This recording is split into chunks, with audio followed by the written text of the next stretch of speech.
Hello guys, we are right now in the effects of electric current. Effects of electric current में अभी हम पढ़ रहे हैं heating effects of electric current. अब heating effects of electric current में हमने जूल्स लॉ ऑफ हीटिंग देखा। अब हम एक छोटा सा पार्ट देखने वाले हैं heating effects of electric current में। That part is called as short circuit. अब होता क्या है कि कोई भी एक सर्किट ले लो, कंसिडर करके चलो कि ये एक सर्किट है जिसमें एक कोई तो अप्लायंस लगाया हुआ है, ठीक है। एक कोई तो अप्लायंस लगाया हुआ है, चलो बल्ब लगाया हुआ है, कंसिडर कर लो, ठीक है। एक कोई तो बल्ब लगाया हुआ है या फिर ऐसे कोई अप्लायंस लगाया हुआ, what ever be the name of that appliance, और उसके अक्रॉस मैंने एक सेल लगाया हुआ है, ठीक है। ये सेल जो है इसका पोटेंशियल डिफरेंस है V। ये पोटेंशियल डिफरेंस V तैयार करता है। इसका मतलब यहाँ पे और यहाँ पे इन दो पॉइंट्स के बीच में पोटेंशियल डिफरेंस है V, ठीक है ना। अब होता ये है कि बाय सम रीजंस, कोई भी रीजन हो सकता है, whatever may be the reason, by some reason होता ये है कि ये वाला जो अप्लायंस है ना, ये अप्लायंस फॉल्ट तैयार हो जाता है इस अप्लायंस में, और होता ये है कि इसका ये वाला टर्मिनल और ये वाला टर्मिनल एक दूसरे से डायरेक्टली कनेक्ट हो जाते हैं। Whatever may be the reason, कोई भी रीजन हो, लेकिन ये वाले जो टर्मिनल्स हैं एक दूसरे को कनेक्ट हो जाते हैं। यानी अब करंट ऐसे होके डायरेक्टली ऐसे कनेक्ट हो जाता है। यानी हुआ क्या यहाँ पे, I is equal to V by R में, ठीक है ना, I is equal to V by R में सडनली यहाँ पे कुछ फॉल्ट तैयार होने की वजह से यहाँ पे डायरेक्ट पाथ तैयार हो गया। ये डायरेक्ट पाथ जो होता है उसका रेजिस्टेंस ऑलमोस्ट निग्लिजिबल है, ऑलमोस्ट निग्लिजिबल है, यानी ये वैल्यू बहुत छोटी है। V तो उतना ही रहा लेकिन ये वैल्यू बहुत छोटी हो गई, इसलिए करंट जो था वो अचानक से बहुत ज्यादा बढ़ गया। करंट बहुत ज्यादा बढ़ जाने की वजह से मेरे पास फॉर्मूला है heat is equal to V into I into T. तो V तो कांस्टेंट है, T भी कांस्टेंट है, लेकिन ये जो करंट है ये बहुत ज्यादा बढ़ने की वजह से हुआ ये कि ये बहुत हाई करंट आने की वजह से बहुत ज्यादा मात्रा में हीट बढ़ जाती है। और ये बहुत ज्यादा मात्रा में जो हीट बढ़ जाती है उसकी वजह से जो कंडक्टर है और कंडक्टर के अराउंड जो भी कोटिंग होती है या फिर जो भी बीच में लगाए हुए हैं ऑर्डर, ठीक है ना। ये वाला सर्किट जो है, ये वाला सर्किट सपोज यहाँ पे ऐसे है, इसके सीरीज में और एक सपोज कोई तो एक अप्लायंस लगाया हुआ है। तो होता यह है कि यहाँ पे बहुत ज्यादा करंट ड्रॉ होने की वजह से, यहाँ पे बहुत ज्यादा करंट ड्रॉ होने की वजह से बहुत ज्यादा हीट तैयार होती है। ये वाली जो हीट होती है इसको छोड़ दो, ये वाली जो हीट होती है, इस हीट की वजह से ये वाला जो कंडक्टर है और उसके ऊपर वाला जो भी कोटिंग होता है, अनफॉर्चुनेटली वो कोटिंग जल जाता है। इसको ये वाला जो फिनोमेना होता है creating the shortest path. Shortest path means lowest possible resistance path, lowest possible resistance path from the one terminal of the battery to the other terminal of the battery is called as SHORT, short circuit। आपने सुना होगा कि कहीं पे आग लगी, आग लगने की वजह से वहां पे शॉर्ट सर्किट हुआ, कहीं पे बहुत ज्यादा, ठीक है ना, बहुत ज्यादा देर करंट लगने की, सॉरी, बहुत ज्यादा अप्लायंसेस होते हैं वहां पे। अगर एक भी अप्लायंस में अगर शॉर्ट सर्किट हो जाता है तो वहां पे सारे के सारे अप्लायंसेस के थ्रू बहुत ह्यूज अमाउंट में करंट फ्लो होना शुरू हो जाता है।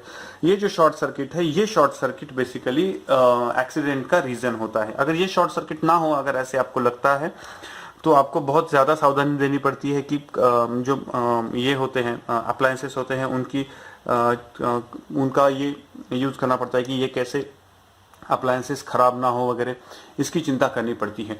ये सब कुछ करके भी आपका शॉर्ट सर्किट होना पॉसिबल, आपका जो भी अप्लायंस है वहां पे शॉर्ट सर्किट होना पॉसिबल होता है। तो उसको अवॉइड करने के लिए एक छोटा सा इलेक्ट्रिकल इंस्ट्रूमेंट यूज किया जाता है, जिससे हम शॉर्ट सर्किट को तो नहीं रोक सकते, लेकिन शॉर्ट सर्किट की वजह से होने वाले प्रॉब्लम्स को रोक सकते हैं, ठीक है। तो उसके बारे में बात करते हैं। अब होता यह है कि सपोज यहाँ पे एक कोई तो इंस्ट्रूमेंट है, ठीक है ना, यहाँ पे कोई तो इंस्ट्रूमेंट है, इस इंस्ट्रूमेंट में कुछ ना कुछ तो है, ठीक है। यहाँ पे मैं एक सिंबल निकालता हूं, मैं बाद में बताता हूँ ये सिंबल किसका है क्या है, ठीक है। अब ऐसे है, अब हुआ ये कि ये वाला जो इंस्ट्रूमेंट था, ये वाला इंस्ट्रूमेंट फॉल्टी हो गया, इसकी वजह से क्या हो गया कि ये डायरेक्ट पाथ तैयार हो गया, ठीक है। अब ये डायरेक्ट पाथ तैयार होने की वजह से यहाँ पे बहुत ह्यूज अमाउंट में करंट फ्लो होना शुरू हो गया। जैसे मैंने बताया, ये बहुत ह्यूज अमाउंट में जो करंट फ्लो हो रहा है उसकी वजह से पूरा का पूरा जो कंडक्टर होता है उस पूरे के पूरे कंडक्टर में बहुत ज्यादा हीट बढ़ना शुरू हो गई। अब मैंने ये बीच में इंस्टेड ऑफ कंडक्टर, ये पूरा जो कंडक्टर है ये आपका घर पे जो वायर होता है वही वायर है ये, लेकिन बीच में मैंने सिंबल ऐसे निकाला है क्योंकि उस कंपोनेंट का सिंबल ऐसे है, लेकिन ये वाला जो कंपोनेंट होता है बेसिकली ये कंडक्टिंग वायर ही होता है, लेकिन ये अलग टाइप का कंडक्टिंग वायर होता है। यूजिंग सम एलॉयज ये वायर तैयार किया होता है। तो होता ये है कि अगर यहां पे शॉर्ट सर्किट हो गया तो ह्यूज अमाउंट में करंट फ्लो होना शुरू हो जाता है। ह्यूज अमाउंट में करंट फ्लो होना शुरू हो ही गया कि होता यह है कि ये पूरा का पूरा जो सर्किट है इसका टेम्परेचर बढ़ना शुरू हो जाता है। टू बी प्रिसाइज, ये जो कंडक्टर है जिसके थ्रू करंट फ्लो हो रहा है उसका टेम्परेचर बहुत ज्यादा बढ़ना शुरू हो जाता है। एक पर्टिकुलर पॉइंट ऐसा आता है कि उस पॉइंट पे ये वाला जो एलॉय है इसमें उतना करंट हो जाता, उतना हीट तैयार हो जाता है कि ये मेल्ट हो जाता है, और जैसे ही ये मेल्ट हो गया यहां पे सर्किट ब्रेक हो जाता है, और जो भी ये सर्किट में करंट फ्लो हो रहा था वो सडनली जीरो हो जाता है। ये वाला जो कंपोनेंट होता है, ये कंपोनेंट बेसिकली थोड़ी सी नॉर्मल कंडक्टर से थोड़े से कम हीट पे ही मेल्ट हो जाता है। नॉर्मल कंडक्टर हीट पे मेल्ट नहीं होता है जल्दी, लेकिन ये वाला जो कंडक्टर है ये छोटे से हीट पे भी मेल्ट हो जाता है, इसीलिए इसको यहां पे लगाया जाता है सो दैट अगर सडनली शॉर्ट सर्किट हो जाए, ज्यादा करंट फ्लो होना शुरू हो जाए और ज्यादा हीट बढ़ना शुरू हो जाए तो ये एकदम से मेल्ट होके कट हो जाए। ये वाला जो कंपोनेंट होता है इसे कहा जाता है फ्यूज। इसे क्या कहा जाता है? फ्यूज, ठीक है, इसे कहा जाता है फ्यूज। आप फ्यूज वायर आपने सुना होगा, ये फ्यूज होता है। लेकिन ये पुराने दिनों में यूज किया जाता था फ्यूज वायर। फ्यूज वायर में होता क्या था, फ्यूज वायर में प्रॉब्लम ये होता है कि फ्यूज वायर एक बार कट हो गया तो वो सारे सर्किट को सेव तो कर लिया उसने, लेकिन प्रॉब्लम क्या हो गया इस फ्यूज वायर की वजह से, अब सिर्फ एक इंस्ट्रूमेंट तो नहीं होता है हमारे घर में, हमारे घर में तो बहुत सारे इंस्ट्रूमेंट्स होते हैं। अगर बहुत सारे इंस्ट्रूमेंट हमारे घर में हैं और वो अगर सारे के सारे इंस्ट्रूमेंट लगाए हुए हैं तो एक छोटे से इंस्ट्रूमेंट के फॉल्ट की वजह से पूरे के पूरे घर का सर्किट बंद हो जाता है। दूसरा प्रॉब्लम ये आ जाता है कि अगर ये मेल्ट हो गया तो आपको ये पूरा का पूरा वायर निकालना पड़ता है and you have to connect some other wire over here, यानी ये वाला जो काम है ना, ये वाला काम भी मुझे करना पड़ता है, ठीक है। So now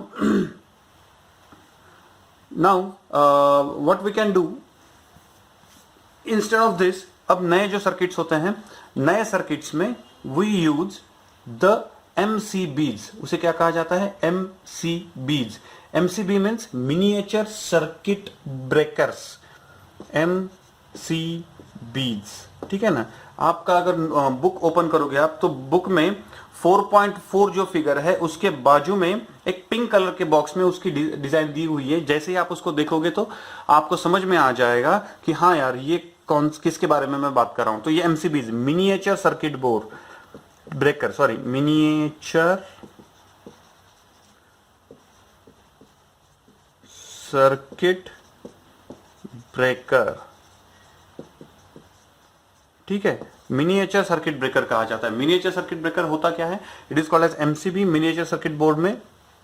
the thing is, miniature circuit board में सडनली अगर ये शॉर्ट सर्किट का कंडीशन आ जाता है तो वो ट्रिप हो जाता है, यानी वो बंद हो जाता है। जैसे ही बंद हो जाता है व्हाट वी डू, हम उसको फिर से जहां जिस भी इंस्ट्रूमेंट में प्रॉब्लम आ गया है उस इंस्ट्रूमेंट को हम निकाल देते हैं एंड अगेन वो जो ट्रिप हो गया है उसे ट्रिप होना कहते हैं, वो ट्रिप जो हो गया है उसको अगेन शुरुआत कर देते हैं। ये मिनिएचर सर्किट बोर्ड आपके घर में दिखेंगे, आपके सोसाइटी में अगर आप जाते हो तो वहां पे भी दिखेंगे, आप हर एक के घर में होता है। अभी फ्यूज वाला जो पार्ट है ना वो हम कम यूज करते हैं, लेकिन याद रखना ये फ्यूज जो होता है बेसिकली सर्किट ब्रेकर का ही काम करता है, लेकिन वो सर्किट ब्रेक करने के लिए जूल्स लॉ ऑफ हीटिंग या फिर heating effect of electric current का यूज करता है। ये थोड़ा सा अलग ब्रेक होता है, ये थोड़ा सा अलग से काम करता है, ठीक है ना। तो ये छोटा सा पार्ट है इसमें से हीटिंग इफेक्ट में। और एक पार्ट रह गया छोटा सा हीटिंग इफेक्ट में, वो भी बता देता हूं। So we can continue with the next part.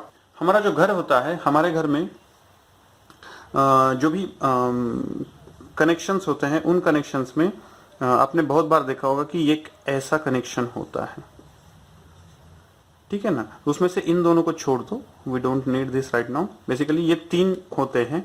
हमारे घर में जो भी करंट आता है या फिर हमारे घर में जो भी इलेक्ट्रिसिटी आती है वो कौन सी आती है, एसी आता है हमारे घर में। उसका रेटिंग क्या होता है, 230 वोल्ट्स 50 हर्ट्ज। याद रखो बस, जब पढ़ोगे तब आ जाएगा समझ में। अभी के लिए एसी होता है, एसी मीन्स अल्टरनेटिंग करंट आता है हमारे घर में। अल्टरनेटिंग करंट का रेटिंग होता है 230 वोल्ट 50 हर्ट्ज हमारे घर में जो भी आता है। अब हुआ क्या, ये वाला तीन जो होते हैं, तीन में से एक जो होता है उसका नाम होता है लाइव, दूसरा जो होता है उसका नाम होता है न्यूट्रल, NUTRAL न्यूट्रल, और तीसरा जो होता है उसे कहा जाता है अर्थ। तीसरा जो अर्थ होता है, यहाँ पे जो दो थे उसमें एक होता है लाइव, एक होता है न्यूट्रल। लेकिन अभी के लिए जो इंस्ट्रूमेंट्स हम जो होते हैं, आपने देखा होगा घर में कि हेवी इंस्ट्रूमेंट जो होते हैं, आयरन होता है या फिर आपके घर का गीजर होता है, आपका फ्रिज है, ये सारे जो इंस्ट्रूमेंट्स है उन इंस्ट्रूमेंट्स को बेसिकली तीन पिन होती है, तीन होता है लाइव। सो बेसिकली ये 230 वोल्ट्स यानी इन दोनों के अक्रॉस 230 वोल्ट्स का पोटेंशियल डिफरेंस होता है। 230 वोल्ट्स का, इन दोनों के बीच में 230 वोल्ट्स का पोटेंशियल डिफरेंस होता है। आइडियली हम कंसीडर करके चलते हैं, आइडियली हम कंसीडर करके चलते हैं कि लाइव वायर जो है वो अगर 230 वोल्ट्स पे होगा तो न्यूट्रल जो है वो 0 पे होना चाहिए, ठीक है ना, आइडियली। सो रफली अगर मैं बताऊं तो ऐसे होता है। लेकिन बेसिकली ये ऐसे होना कंपलसरी नहीं होता है।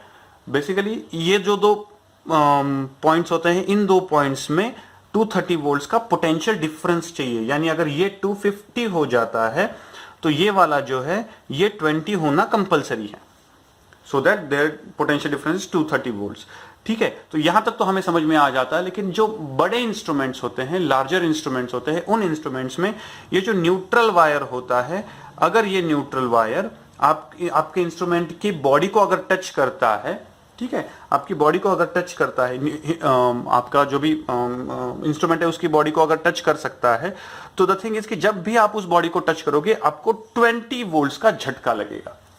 गेटिंग द पॉइंट, 20 वोल्ट्स का झटका लगेगा। ये क्यों हुआ, बिकॉज इन दोनों के बीच का पोटेंशियल डिफरेंस कितना है, इन दोनों के बीच का पोटेंशियल डिफरेंस 230 वोल्ट्स है। इसका मतलब ये नहीं है कि ये न्यूट्रल वायर 0 पे ही हो, आइडियली 0 पे होना चाहिए लेकिन होता नहीं है।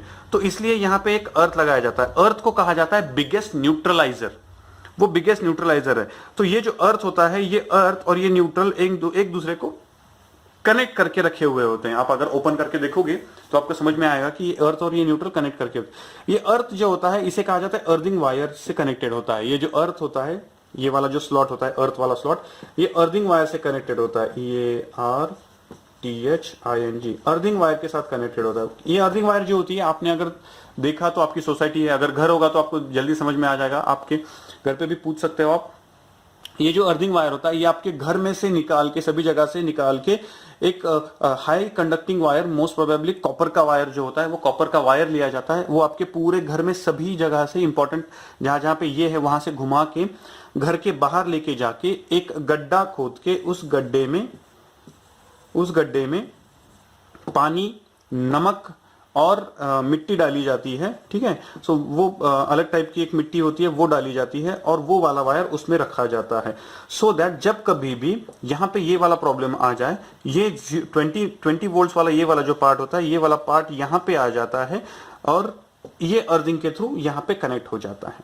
यानी ये 20 वोल्ट्स इमीडिएटली 0 हो जाता है। अर्थ का जो पोटेंशियल होता है वो आइडियली 0 होता है, याद रखना, आइडियली 0 होता है। तो होता क्या है कि यहां पे अगर 250 वोल्ट्स और 20 वोल्ट्स अगर आ गया, यहां पे पोटेंशियल डिफरेंस 230 वोल्ट्स, उसमें से ये 250, ये 20 वोल्ट्स है, तो ये इसके साथ कनेक्ट करने की वजह से ये 20 वोल्ट्स सडनली 0 हो जाता है और उसके हिसाब से ये वाला जो पोटेंशियल है, ये भी पोटेंशियल 230 वोल्ट्स के लिए ऑपरेट होना शुरू हो जाता है, 230 वोल्ट्स डाउन आ जाता है। सो द थिंग इज, इसके लिए ये अर्थिंग वाला पार्ट लगता है, ये अर्थिंग वायर यहाँ पे कनेक्ट किया जाता है। This method is called as earthing कहा जाता है इसको। और ये वाला जो थर्ड होता है इसको कहा जाता है अर्थ। सो कौन कौन होता है, ये अर्थ है, ये लाइव वायर है और ये न्यूट्रल वायर है, याद रखना। ठीक है। सो आज के लेक्चर में हमने देखा लाइव वायर, न्यूट्रल वायर और अर्थिंग देखा, और दूसरा देखा short circuit. What is mean by short circuit? Short circuit avoid तो नहीं कर सकते हैं, लेकिन अगर शॉर्ट सर्किट हुआ, ठीक है ना, शॉर्ट सर्किट हुआ तो शॉर्ट सर्किट होने के बाद the damage you can avoid by using fuse wires और एमसीबीज। ठीक है। सो हियर आपका करंट का हीटिंग इफेक्ट खत्म हो जाता है। Now we are going for the magnetic effects of electric current. Thank you.